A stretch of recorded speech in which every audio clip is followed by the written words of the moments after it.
Baik, bismillahirrahmanirrahim. Assalamualaikum warahmatullahi wabarakatuh. Perkenalkan, nama saya Rizka dengan NIM 241810887 dari Prodi Akuntansi kelas B.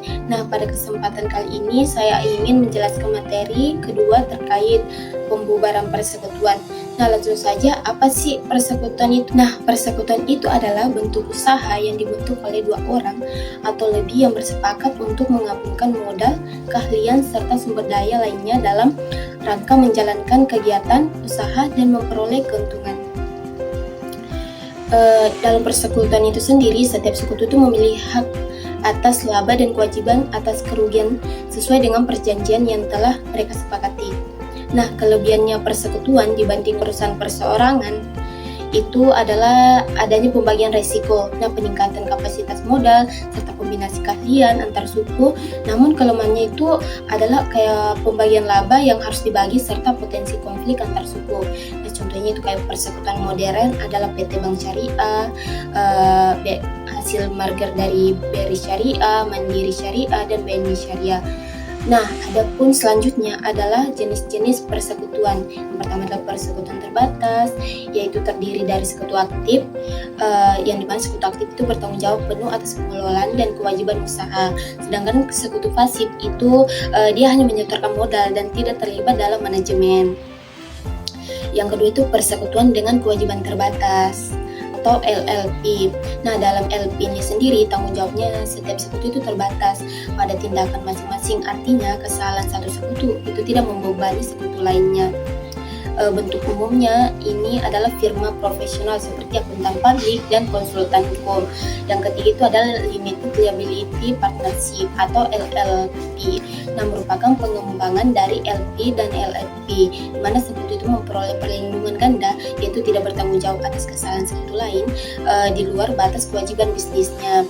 Selanjutnya itu kayak materi pembubaran persekutuan atau disolusi. Nah, pembubaran ini adalah proses berakhirnya hubungan hukum antar sekutu yang tidak selalu berarti kegiatan usaha berhenti, tetapi dapat berubah perubahan struktur, kepemilikan, atau reorganisasi usaha. Adapun menurut para ahli yaitu Nano et al. Tahun 2017, disolusi itu adalah perubahan status hukum persekutuan yang dapat diikuti dengan likuidasi atau tetap melanjutkan usaha dengan struktur baru. Nah, selanjutnya adalah penyebab pembubaran persekutuan. Nah, penyebabnya itu salah satu penyebabnya itu yang pertama, berakhirnya jangka waktu perjanjian usaha. Yang kedua itu sudah tercapainya tujuan usaha. Dan yang ketiga itu kesepakatan bersama para sekutu. Yang keempat itu pengunduran diri sekutu. Yang kelima itu kematian salah satu sekutu. Yang keenam itu kebangkrutan sekutu atau perusahaan. Yang ketujuh itu konflik internal atau pelanggaran perjanjian antar sekutu. Dan yang kedelapan itu keputusan pengadilan akibat pelanggaran hukum atau sengketa serius. Selanjutnya itu perbedaan pembubaran dan likuidasi.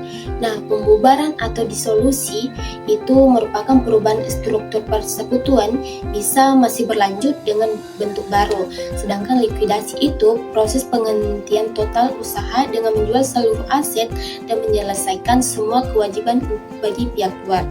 Jadi intinya likuidasi itu adalah tahap lanjutan dari pembubaran jika usaha benar-benar dihentikan. Selanjutnya itu proses pembubaran persekutuan. Nah, proses pembubarannya itu yang pertama terminasi dan likuidasi. Tahapan ini mencakup kayak penagihan piutang usaha, penjualan aset menjadi kas, atau yang biasa dibilang realisasi aset. Yang ketiga itu pelunasan kewajiban kepada pihak ketiga. Yang keempat itu pembagian sisa kas kepada sekutu. Nah, yang kedua itu penyelesaian utang antar sekutu. Artinya semua utang antar sekutu dan persekutuan itu harus diselesaikan terlebih dahulu tanpa saling menghapus kewajiban. Nah, yang ketiga itu penanganan defisit modal, di mana jika terdapat saldo modal negatif, sekutu itu wajib menambah modal. Jika tidak mampu, kerugian itu ditanggung berdasarkan proporsi modal. sekutu. Nah, yang keempat itu laporan likuidasi. Nah, laporan ini mencakup realisasi aset, pelunasan utang, perubahan saldo modal, dan distribusi kas kepada sekutu. Nah, yang terakhir itu metode pembagian kerugian dan kas dalam likuidasi. Nah, yang mana yang perlu kita ketahui dalam praktik akuntansi itu terdapat beberapa metode. Yang pertama itu ada safe payment method. Nah, safe payment method ini pembagian kas itu dilakukan secara bertahap berdasarkan estimasi aman setelah kewajiban itu dipenuhi. Yang kedua itu log absorption method, yang dimana kerugian itu ditanggung berdasarkan rasio modal awal dan perjanjian khusus antar sekutu. Yang ketiga adalah capital ratio method. Itu adalah pembagian kasnya itu didasarkan pada rasio modal akhir setelah semua penyesuaian itu dilakukan. Dan yang terakhir atau yang keempat itu adalah profit and loss sharing agreement method, yang dimana jika terdapat perjanjian khusus, pembagiannya itu dilakukan berdasarkan kesepakatan, tidak sesuai proporsional modal. Oke, baik, mungkin cuma itu saja penjelasan materi saya terkait pembubaran persekutuan. Kurang dan lebihnya mohon dimaafkan. Wabillahi taufiq wal hidayah. Wassalamualaikum warahmatullahi wabarakatuh.